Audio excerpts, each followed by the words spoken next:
बिहार से नेटवर्क पर आपका स्वागत है। आज हम बात कर रहे हैं बिहार में शिक्षा के बारे में।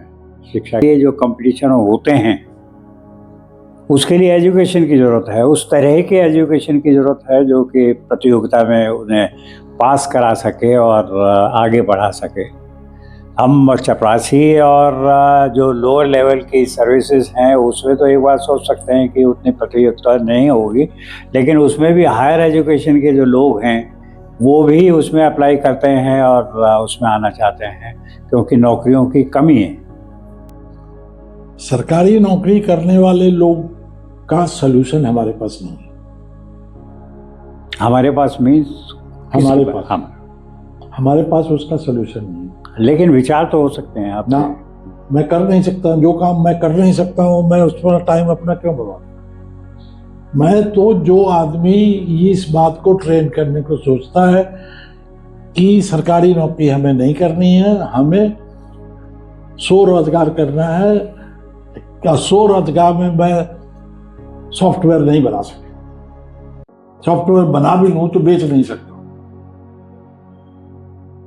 जो चीज मैं बना लूं और बेच लूं वही स्वरोजगार चलेगा। यदि मैं बेच सकता हूं, बना नहीं सकता हूं तो भी नहीं चलेगा, बना सकता हूं, बेच नहीं सकता हूं तो भी नहीं चलेगा। इसीलिए 10-11 करोड़ पॉपुलेशन की जो फूड रिक्वायरमेंट है, रोटी कपड़ा और मकान, जो क्लॉथिंग की रिक्वायरमेंट है और जो मकान की रिक्वायरमेंट है, उसके लिए 10 करोड़ आदमी चाहिए। अब जैसे आज के डेट में ये 11 करोड़ में से 5 करोड़ की लेडीज है, वो 5 करोड़ 10 करोड़ के लिए खाना बना रही है, अभी भी एंगेज्ड है। ये नहीं है कि वो एंगेज नहीं है, आप उसके लिए पैसे नहीं दे रहे हैं, बात दूसरी है, लेकिन एंगेज तो है। कुछ लोग जो हैं जो आपका कपड़ा सी रहे हैं, कुछ लोग जो है आपका मकान बना रहे हैं, एंगेज तो हैं। इसलिए काम की कमी नहीं है, लेकिन टाइप ऑफ काम जो आपको ट्रेन किया गया है आपके एजुकेशन सिस्टम। सबसे बड़ी गलती आज के एजुकेशन सिस्टम में है कि एजुकेशन सिस्टम आपको ट्रेन कर रहा है कि आपको नौकरी करनी है। ये विचार जो है बच्चे को एजुकेशन सिस्टम चाह रहा है, इसलिए कि education is a job business by itself. Education के जो टीचर हैं वो ट्यूशन चाहते हैं। ट्यूशन मैंने कंपटीशन में जाओगे तो और ट्यूशन करो, वो भी अपने आप में एक बिजनेस है, वो भी अपने आप में बिजनेस है। तो वो बच्चे को अपने बिजनेस बढ़ाने के हिसाब से ट्रेन कर रहे हैं, वो मेरा सब्जेक्ट नहीं है। लेकिन आप ये क्यों भूल जाते हैं कि जो आपने स्टार्टअप की बात की, तो जब कोई स्टार्टअप शुरू करेगा तो उसमें उसके सहयोग के लिए नौकरी करने के लिए लोग आएंगे, तो वहाँ भी तो नौकरी की बात है। नहीं है, हम स्टार्टअप शुरू कर रहे हैं भैया, हम आपको नौकरी नहीं देंगे, आप भी मेरे पार्टनर बन जाए। जितना दोनों आदमी मिलकर काम करेंगे जो पैसा आएगा बांट लो। वो तो जो स्टार्टअप शुरू कर रहा है वो बिजनेस जो है उसके लिए, लेकिन स्टार्टअप में जो लोग काम कर रहे हैं वो तो नौकरी कर रहे हैं ना। जैसे LLP कंपनी बनाई आप, LLP के जितने पार्टनर हैं वो सब स्टार्टअप कर रहे हैं।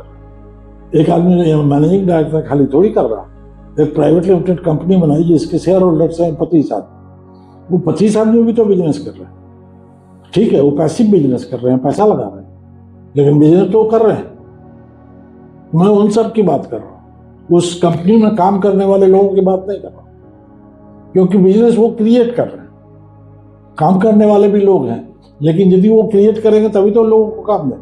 डॉक्टर सेन, अगर हम वापस बिहार की एजुकेशन पर बात करें तो हमारी बात बच्चे के 20 साल के दौरान उसकी पढ़ाई को लेकर जो उसका पाठ्यक्रम है और समय के बदलाव का है। अगर इन तीनों चीज़ों को मिलाएं और उसमें ये भी तय करें कि बच्चा आगे जाके उसका भविष्य क्या बनेगा, क्या वो पायलट बनेगा, डॉक्टर बनेगा, या कृषि में ही जैसे उसके माँ बाप या उनके माँ बाप जो है उसमें कृषि में लगे रहे, पशुपालन में लगे रहे, तो वो बनेगा। मतलब किस समय ये चीज़ तय हो कि उसने क्या पढ़ाई करनी है, किस तरह की पढ़ाई करनी है, कौन सी एजुकेशन लेनी है, तो उसका भविष्य कौन तय करेगा? माँ बाप तय करेंगे या सरकार तय करेगी या समाज तय करेगा? श्रीकांत जी,